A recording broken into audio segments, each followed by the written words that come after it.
நீங்கள் இணைந்திருப்பது தமிழ் கதிரின் இரவு நேர பிரதான செய்திகளோடு. முதலில் தலைப்புச் செய்திகள். எனது அரசாங்கத்தின் கீழ் 3 வருடங்களில் ஊழலை ஒழிப்பேன், நாமல் உறுதி. சஜித்திற்கு ஆதரவளித்த காரணத்தை வெளிப்படுத்தாது விடின் சுமந்திரன் துரத்தப்படுவார். மன்னார் ஆயரிடம் ஆசி பெற்றார் அரியநேந்திரன். 2025 அரசு ஊழியர்களின் சம்பளம் 24 தொடக்கம் 50% வரை அதிகரிக்கும். செப்டம்பர் 15 புலமை பரிசில் பரீட்சை. சுமந்திரனின் முடிவு தெற்கு மக்களுக்கு சிறந்த செய்தி, கல்வி அமைச்சர் புகழாரம். எனது அரசாங்கத்தின் கீழ் 3 வருடங்களில் ஊழலை ஒழிப்பேன் என நாமல் உறுதி கொண்டுள்ளார். ஸ்ரீலங்கா பொதுஜன பெரமுனவின் ஜனாதிபதி வேட்பாளர் நாமல் ராஜபக்ஷ தனது அரசாங்கத்தின் கீழ் 3 ஆண்டுகளுக்குள் மோசடி மற்றும் ஊழலை ஒழிப்பதாக உறுதியளித்துள்ளார். தனது தேர்தல் அறிக்கையை வெளியிடும் விழாவில் உரையாற்றிய ராஜபக்ஷ டிஜிட்டல் மயமாக்கல், அரசாங்க கொள்முதல் செயல்முறைகளுக்கான போட்டி ஏலத்தை அறிமுகப்படுத்துதல் மற்றும் சாம்பல் பொருளாதாரத்தை வெள்ளை பொருளாதாரமாக மாற்றுவதன் மூலம் மோசடி மற்றும் ஊழலை ஒழிக்க முடியும் என்றார்.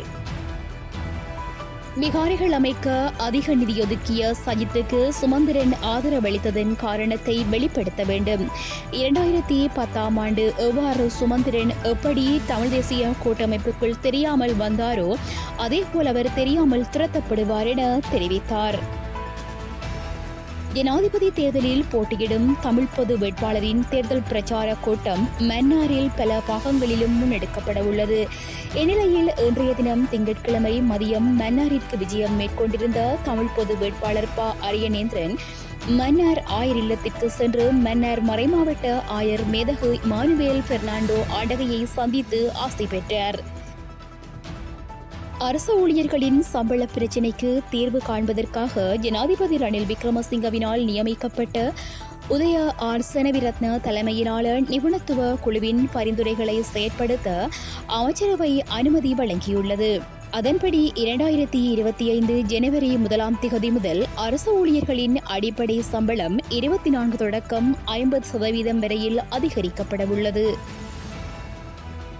2024ஆம் ஆண்டிற்கான புலமை பரிசில் பரீட்சை தொடர்பான அட்டவணையை பரீட்சை திணைக்களம் வெளியிட்டுள்ளது. அதன்படி செப்டம்பர் 15 ஞாயிற்றுக்கிழமை காலை 9:30 மணி முதல் 10:45 மணி வரை தரம் 5 புலமை பரிசில் பரீட்சையின் 2ஆம் வினாத்தாள் நடைபெறும் எனவும், காலை 11:15 மணி முதல் மதியம் 12:15 மணி வரை 1வது வினாத்தாள் நடைபெறும் எனவும் அறிவிக்கப்பட்டுள்ளது. ஒவ்வொரு சந்தர்ப்பங்களிலும் தமிழ் தேசிய கூட்டமைப்பின் பாராளுமன்ற உறுப்பினர் M.A. சுமந்திரன் மக்களை குழப்பும் தீர்மானங்களையே எடுப்பார். அவர் தற்போது அறிவித்துள்ள தீர்மானம் தெற்கு மக்களுக்கு சிறந்த செய்தியாகும் என கல்வி அமைச்சர் சுசில் பிரேமஜேத தெரிவித்தார். பம்பலப்பிட்டியவில் இன்று இடம்பெற்ற ஊடகவியலாளர் மாநாட்டில் M.A. சுமந்திரன் ஜனாதிபதி தேர்தலில் சஜித் பிரேமதாசவுக்கு ஆதரவளிக்க உள்ளதாக அறிவித்தமை தொடர்பில் வினவிய போதே அவர் இதனை தெரிவித்தார்.